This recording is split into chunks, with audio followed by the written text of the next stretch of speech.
I'm excited to be joined today on Primetime Local News by the new CEO of the Cornerstone Co-op, Kory Kralkay. Kory, thank you so much for joining me today. Thanks for having me. Well, this is day two, I guess, for you on the job. What an exciting promotion. First of all, congratulations. You must be super excited. Thanks, Stacy. Absolutely. It's a great organization, a great company, and big shoes to fill here. We had a terrific a leader that was in this position before me, and I'm just hoping to carry on that legacy going forward. Now, you have been in the organization for a while, so tell me a little bit about your background. Sure. So I grew up in central Saskatchewan, a small farming community, and grew up on a farm by Wadena, Saskatchewan. And got my first job at the co-op when I was 16 years old. Really traditional, co-op story. We're just, starting with humble beginnings, packing groceries, doing deliveries in a small community, small town that the economy back then was a lot different than it is now, where it was hard to find work, and just one of the lucky ones in my class of a small town that able to secure employment. And you know what, one thing led to another, and there was just continuous advancements and opportunities and investments and development and education. And you know what, 26 years later, I'm in a role where I can influence and impact others, and hopefully pay it forward, to create and potential for the next leaders of our association. So, what are some of your goals as CEO? Have you had a chance to kind of think about some of the things you'd like to do in this role? Absolutely, Stacy. I mean, we have a good strategic plan process, and I've been part of that. Like you mentioned, I'm with the with Cornerstone Co-op for 7 years. Would have been this March. So I've had played a key role, I think, in representing and developing that strategic plan. But I mean, short term, we're looking at the first year. I mean, just kind of getting settled in that new role. But obviously, we have lots of economic challenges, and the co-op is in a lot of different commodities, and we want to make sure that we continue to offer value and in tough times for our customers and our member owners. A little bit longer term, we'll continue to invest in our projects and upgrades. We have a lot of facilities. We have 24 locations in 8 communities. So there's always an upgrade process, making sure that we're still keeping things current and clean and relevant for our owners' use going forward.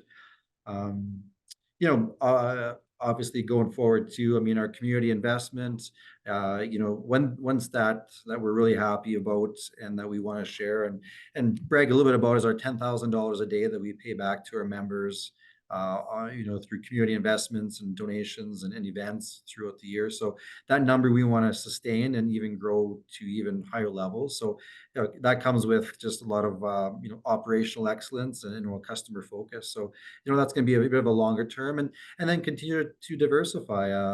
Looking at new projects and with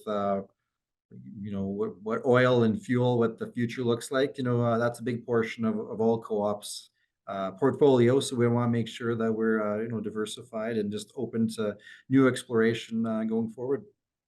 So, if people are not currently a member of Cornerstone Co-op but are maybe thinking about it, can you talk about some of the benefits to being a member of the Cornerstone Co-op? Sure. I mean, our co-op is local, and I think that makes us different. Words like local and membership. I think that's a really busy space to be in. You hear a lot of organizations talking about that, but no one's more local than the dollars that are spent in your community going back into the community, and the co-op is leads the way with doing that. Back into our members' pockets, and also just invested into community events and projects and facilities. So I think first and foremost that cashback equity, that's such an important platform of the co-op. As well, and of course, the democratic member control is that you, as an owner of the co-op, get a say in where the co-op progresses and advances, and what it does in the future by voting at annual meetings and just having your say. So I think those are some really important differentiators out there, and why co-op is the retailer of choice, or and should be in our communities. Well, it's been a pleasure speaking with you today, Corey. I know that you have, like you said, some big shoes to fill and lots of work ahead of you, but it seems like you're super excited and congratulations once again. It's just nice to know that you're in there and you're trying to get things done and moving forward. So, are you also open if there's members of the co-op that maybe want to have a chat with you or come by and say hi and congratulate you? Or are you open to that every once in a while too? Obviously, it can't be people coming in every day, but just chatting with members, is that kind of part of your role as well? Absolutely. I mean, I'm involved in my community, living in Vermilion, and I'm, part of several committees and groups. And, I try to get out and get as much feedback and ideas from co-op owners everywhere, no direction in current state. But yeah, I'm in St. Paul today. We also have administration office here too. So we're working between both communities, but I always have a open door policy and just love to hear anything, feedback from owners.